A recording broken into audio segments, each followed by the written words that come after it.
Hello student, आज हम पढ़ेंगे इलेक्ट्रिक करंट। ठीक है, जिसे हिंदी में विद्युत धारा कहते हैं। क्या होता है इलेक्ट्रिक करंट, समझ लेते हैं। किसी मेटल में यानी किसी धातु में जिस स्पीड से या जिस रेट से इलेक्ट्रॉन फ्लो हो रहा होता है या चार्ज फ्लो हो रहा होता है, ठीक है, आवेश चल रहा होता है, उसकी दर को या उसके रेट को क्या कह देते हैं, इलेक्ट्रिक करंट कह देते हैं। ठीक है, ये है इसका डायग्राम। ठीक है, इलेक्ट्रॉन देखिए पॉजिटिव निगेटिव से पॉजिटिव की साइड क्या होते हैं, चलते हैं। ठीक है, इलेक्ट्रॉन को हम ई से डिनोट करते हैं और ये निगेटिव होते हैं। ठीक है, इसलिए ई निगेटिव बना दिया।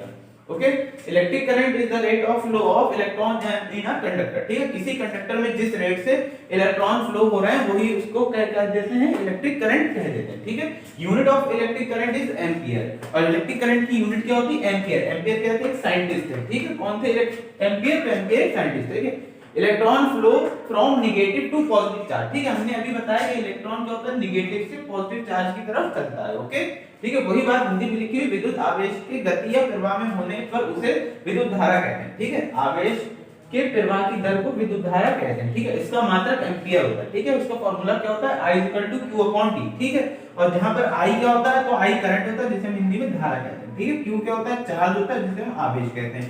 T क्या होता है, टाइम यानी समय। अब देखिए इलेक्ट्रॉन चल रहा है तो उसको कुछ टाइम भी लगेगा, चार्ज भी इलेक्ट्रॉन पर होगा और चार्ज आपको पता है कितना होता है इलेक्ट्रॉन पे, -1.6 × 10⁻⁻19 कूलम। ठीक है, और समय भी कुछ लगेगा। ऐसे ही Q Ne। ठीक है, कितने इलेक्ट्रॉन जो है धारा जो है कितनी मतलब चल रही है किसी मेटल में, किसी धातु में, वो पता करने के लिए यानी कितने इलेक्ट्रॉन हैं उसमें, उसके लिए फार्मूला है Q Ne। ठीक है, जहां Q क्या है, चार्ज है, N क्या है, नंबर ऑफ इलेक्ट्रॉन। इलेक्ट्रॉन पता करना है, अगर हमें कितने उसमें प्रवाहित हो रहे हैं तो हम पता कर सकते हैं। चार्ज ऑफ इलेक्ट्रॉन क्या है, ये -1.6 × 10⁻⁻19। ठीक है, तो आपको आई होप समझ में आ गया होगा कि इलेक्ट्रिक करंट यानी विद्युत धारा किसे कहते हैं। फिर से समझ लेते हैं इलेक्ट्रिक करंट। ठीक है, किसी धातु में किसी मेटल में जिस स्पीड से जिस रेट से इलेक्ट्रॉन फ्लो हो रहे हैं या चार्ज फ्लो हो रहा है उसकी रेट को ही हम इलेक्ट्रिक करंट कह देते हैं। ठीक है, जिस दर से कोई आवेश किसी धातु में प्रवाहित हो रहा है उसकी दर को ही हम विद्युत धारा कह देते हैं। ओके।